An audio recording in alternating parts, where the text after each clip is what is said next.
সঙ্গী সাথীকে হত্যা করেছো, চোখ তুলে নিয়েছো, কান কেটে দিয়েছো, হাত পা কেটে দিয়েছো, ঠিক একইভাবে আমাকে হত্যা করবে, চাকুর আঘাত মারবে, প্রত্যেকটা আঘাতের বিনিময়ে কাল কিয়ামতের মাঠে আমি পেয়ে যাব।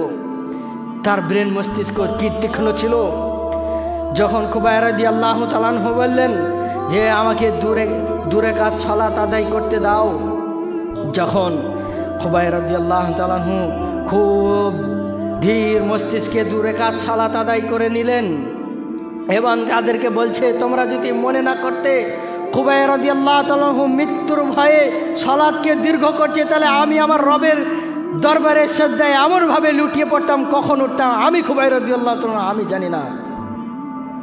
যখন খুবাইব রাদিয়াল্লাহু তাআলাকে হত্যা করবে তখন খুবাইব রাদিয়াল্লাহু তাআলা দোয়া করেছিল, আল্লাহুম্মা আহসিহিম আদাদা ওয়াকতুলহুম বাদাদা ওয়ালা তুবকি ফিল আরদি আহাদা।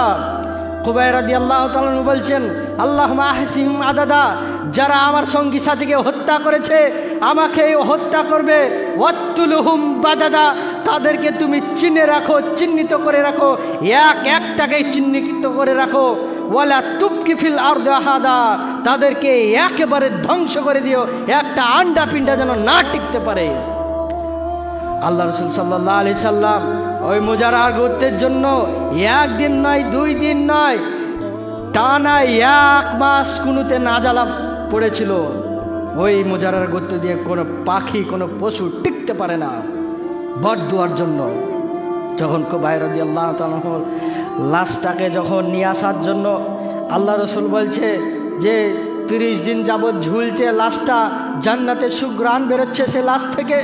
যখন ওই লাশটাকে আনার জন্য আল্লাহ রাসূল অনুমোদিত করলেন, বললেন কে লাশটাকে নিয়ে আসতে পারবে।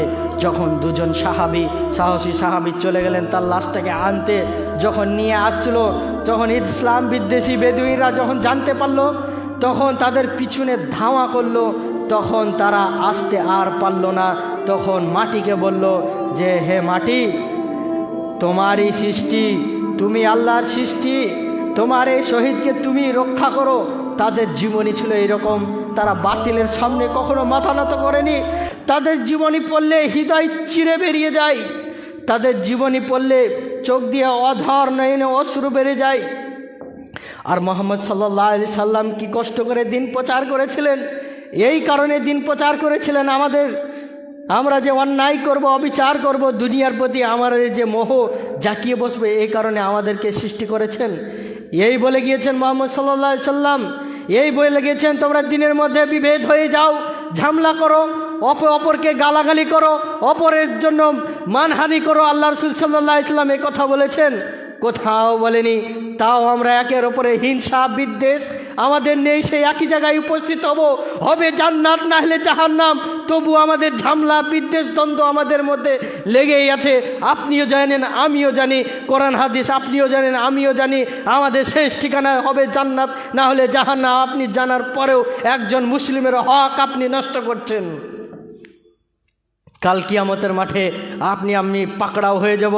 আল্লাহ সুবহানাহু ওয়া তাআলা বলছেন, আতিউল্লাহ, তোমরা আল্লাহর আনুগত্য করো, ওয়া আতিউর রাসূল, তোমরা রাসূল সাল্লাল্লাহু আলাইহি সাল্লামের অনুসরণ করো। রাসূলের অনুসরণ কিভাবে করবেন? আল্লাহ রাসূল সাল্লাল্লাহু আলাইহি সাল্লামের উপরে যত ওয়াহী এসেছে জিবরিল আলাইহিস সালামের উপরে, তত হাদিসকে তত কথাকে